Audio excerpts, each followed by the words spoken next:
Nah, ini perlu jelas, karena banyak orang Kristen, bahkan banyak para pendeta juga kacau dalam hal ini. Membedakan antara gelar Yesus sebagai Tuhan dan keberadaannya sebagai Allah. Jadi pertanyaannya, apakah Yesus Tuhan? Ya, karena diangkat di dalam kemuliaan sebagai Mesias yang dimuliakan. Apakah Yesus Allah? Tunggu dulu. Kalau kita lihat dari sisi keilahiannya, dia memang Allah. Tapi kalau kita lihat dari sisi kemanusiaannya, dia ya manusia. Jadi jangan hanya melihat Yesus hanya sisi ketuhannya saja, nanti saudara-saudara repot. Tuhan kok bisa disalib, Tuhan kok lahir, jadi repot itu nanti. Yang lahir, yang disalibkan itu adalah kemanusiaan dari penjelmaan firman Allah. Tuhan kok berdoa, yang berdoa adalah kemanusiaan daripada firman Allah. Bukan keilahiannya. Keilahiannya tidak berdoa, keilahiannya tidak mati, keilahiannya tidak dilahirkan. Karena keilahian itu kekal. Ya, jadi kita harus jelas ini dalam ini mengenai Yesus ini. Nah, itulah artinya bahwa Petra tadi, yaitu ajaran Rasul itu, yang menjadi fondasinya gereja. Bukan pribadinya Petrus.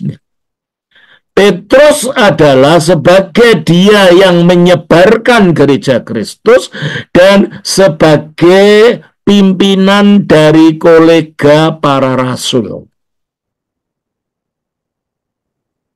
Dan Petrus, meskipun dituakan, tapi dia bukan satu-satunya. Makanya ada kolegialitas antara Petrus dengan rasul-rasul yang lain. Maka Alkitab tidak mengajarkan Petrus satu-satunya. Dan Alkitab tidak mengajarkan bahwa Petrus itu adalah landasan gereja. Makanya dikatakan di dalam Efesus pasal 2 ayat 20, yang dibangun di atas dasar. Nah, ini berbicara tentang gereja. Gereja yang dibangun di atas para rasul, bukan di atas Petrus saja, tapi di atas para rasul. Ada berapa rasul? 12 rasul. Terus? Dan para nabi. Dan para nabi. Para rasul dan para nabi. Terus? Dengan Kristus Yesus sebagai batu penjuru. Nah, dengan Kristus Yesus sebagai batu penjuru, sebagai Petranya tadi. Jadi kalau gitu, gereja bukan didirikan atas dasar perorangan salah satu rasul, meskipun Petrus sangat penting, tetapi atas dasar pribadi Yesus Kristus yang diajarkan sebagai Petra, sebagai batu karang gereja. Oleh karena itu, gereja yang benar harus dapat melacak asal mula berdirinya melalui jalurnya rasul. Bukan gereja didirikan om ini atau om itu. Enggak, itu bukan gereja. Itu komunitas keagamaan yang bernafas Kristiani. Bukan gereja. Sebab gereja itu harus mempunyai landasannya dari rasul.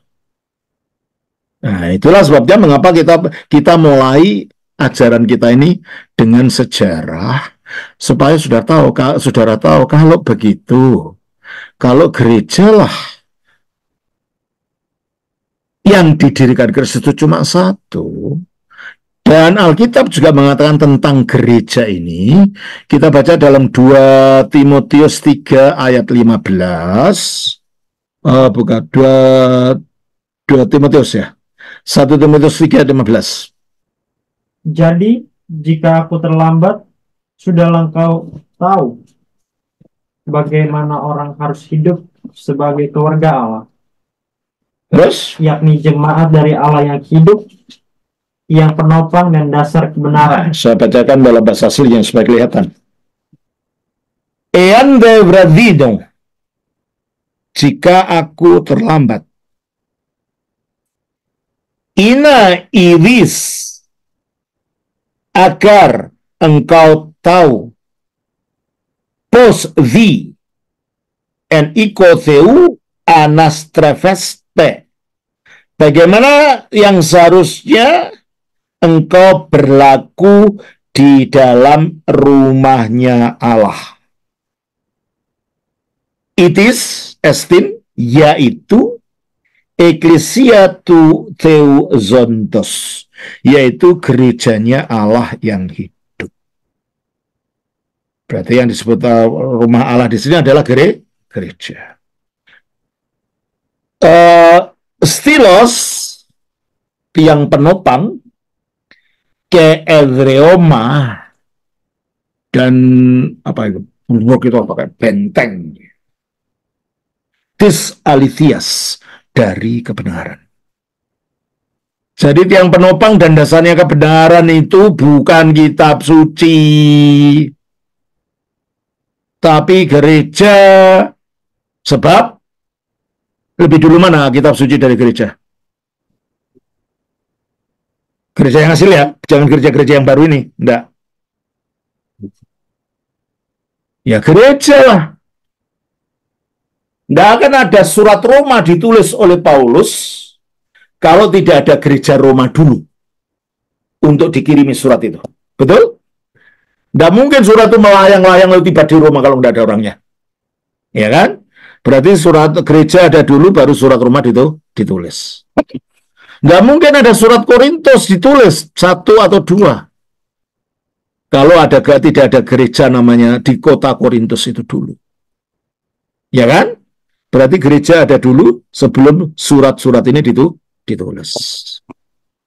Tidak mungkin ada surat 1 Timotius ditulis kalau nggak ada murid Paulus yang adalah anggota gereja yang bernama Timotius yang dikirimi surat-surat itu. Demikian seterusnya.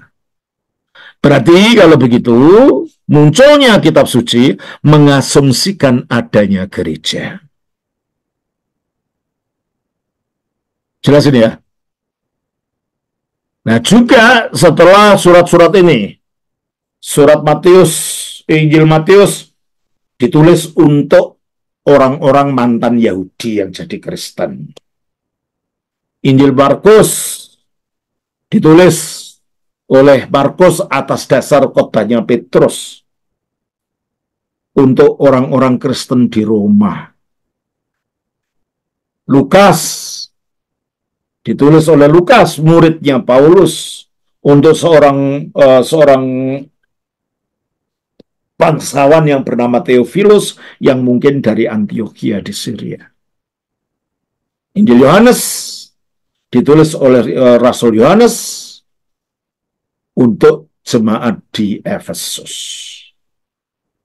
Jadi semua tulisan-tulisan yang kita sebut kitab suci itu munculnya dari dalam gereja dan mengasumsikan adanya gereja lebih dulu. Jadi kalau dikatakan gerejalah pabriknya kitab suci, gitu gampangannya. Karena dari dalam gerejalah kitab suci muncul. Ya tentunya bukan gereja sudah reformasi, enggak. Ya gereja purba ini, gitu ya. Nah ini yang orang sering enggak tahu gitu. Nah, jadi kalau kebenaran tiang penopang dan dasar kebenaran itu adalah gereja, maka kalau kita ingin mendapatkan kebenaran yang sesungguhnya, harus kembali kepada gereja yang memproduksi kitab suci ini. Kita harus kembali kepada ajaran gereja yang di dalamnya itu kitab suci tumbuh dan akhirnya dipegang jadi pegangan orang Kristen. Nah, belum itu juga, bukan hanya penulisannya. Memang dituntun Roh Kudus, tapi Roh Kudus yang hidup di dalam gereja. Bukan seperti Roh Kudus yang jarak ke kuda lumping, seenaknya masuk ke orang lalu merasuk menulis orangnya terus. Enggak, bukan itu. Roh Kudus yang menuntun dan hidup di dalam gereja. Nah, lalu itu baru penulisannya, belum pengumpulannya. menjadi kitab suci, terutama yang kita sebut perjanjian baru. Kalau perjanjian baru, perjanjian lama kan memang miliknya orang Yahudi, sudah ada lebih dulu gitu kan. Lalu diambil oleh gereja. Bagaimana terjadinya? Sampai terkumpulkan itu. Terjadinya gini, jadi dulu itu, sebelum menjadi satu namanya kitab suci perjanjian baru, di dalam gereja ortodoks zaman purba, ketika para rasul masih hidup, dan murid-muridnya yang disebut para bapak gereja awal, itu masih hidup. Itu ada lebih dari 27 buku yang dianggap sastra sucinya gereja. Apa saja itu? Surat Didache, surat Barnabas, bukan Injil Barnabas ya, kalau ini Barnabas itu karena orang Islam.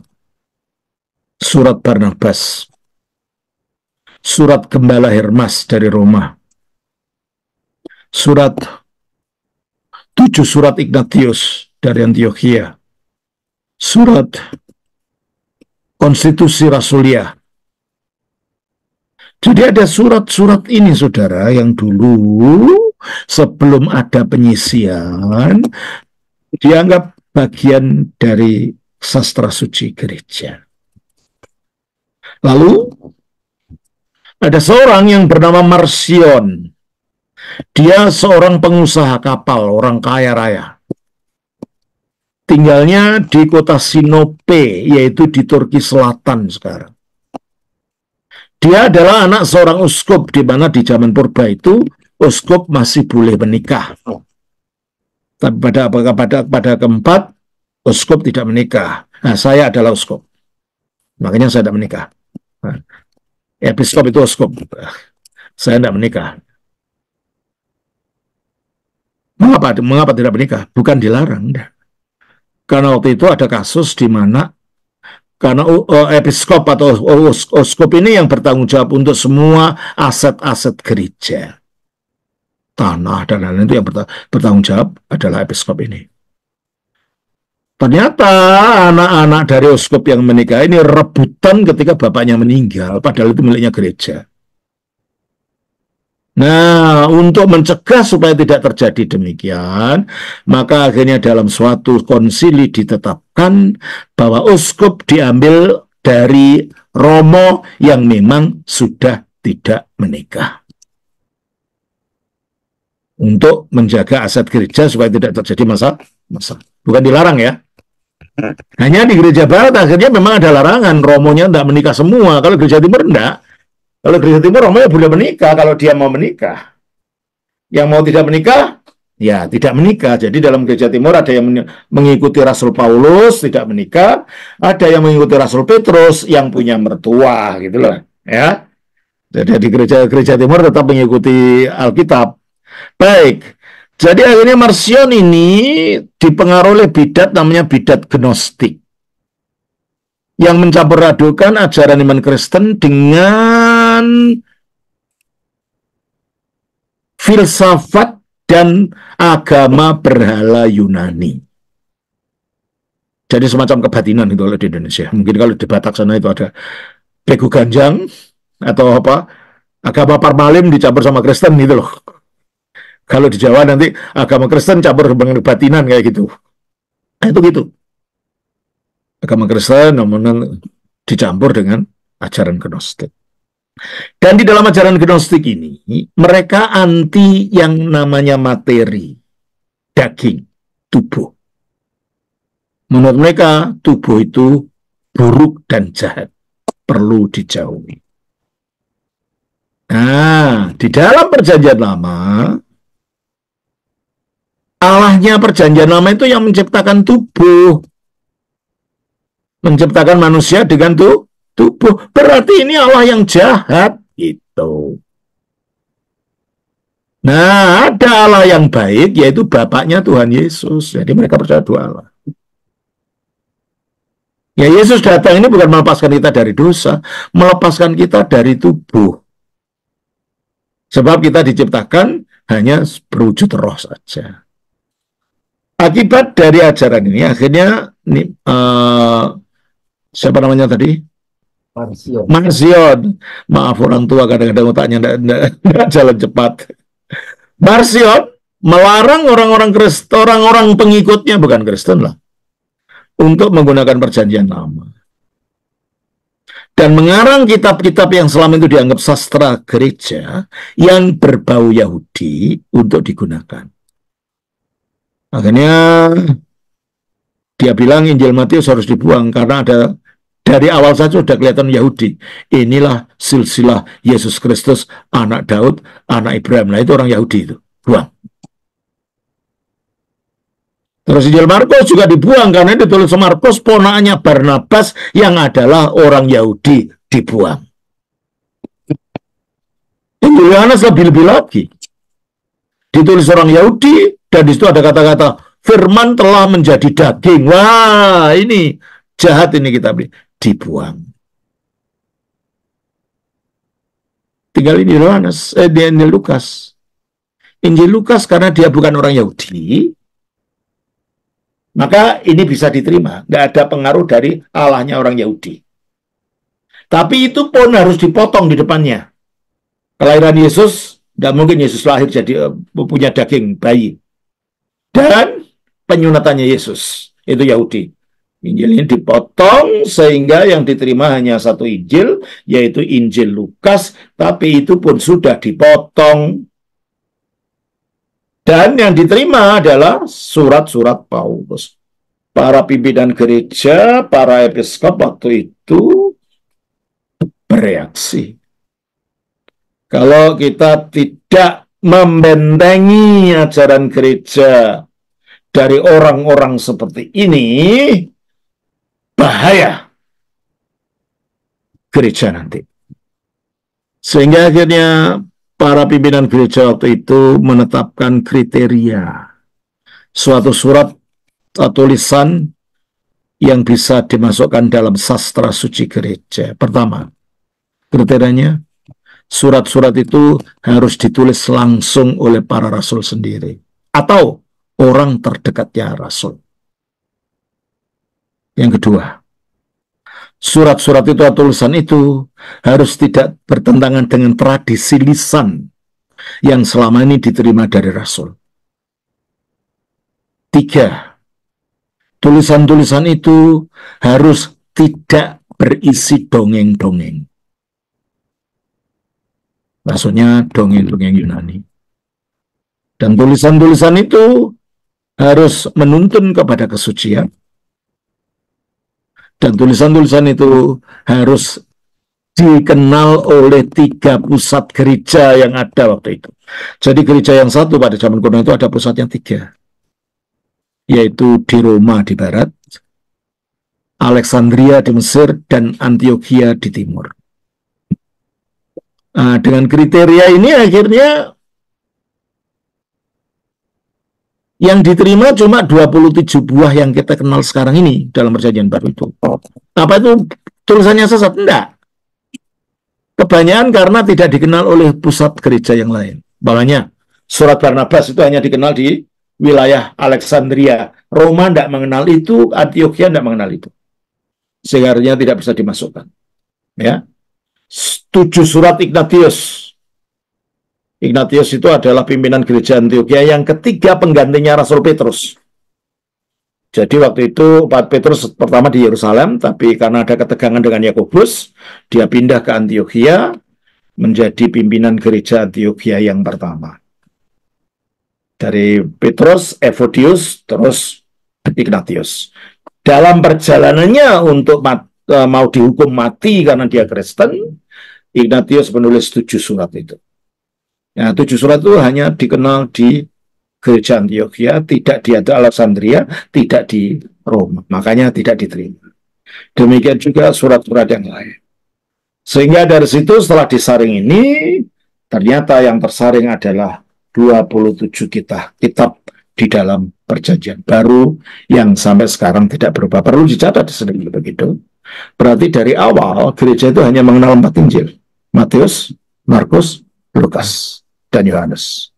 Berarti kalau orang Islam mengatakan Injil diubah-ubah, itu hoax, tidak punya dasar. Kami dari gereja Ortodoks tahu sekali sejarahnya, kan itu sejarahnya gereja Ortodoks terjadinya itu kan. Yang tidak bisa dibohongin gitu. Nah, kalau pihak Protestan kan tidak tahu sejarah ini. Kalau Ortodoks tahu sejarah ini, karena bagian daripada sejarahnya sendiri. Nah, begitulah saudara. Jadi kalau begitu, oke, kita kembali kitab suci, tapi kitab suci dituntun oleh gereja yang merupakan pilar dan dasar kebenaran itu.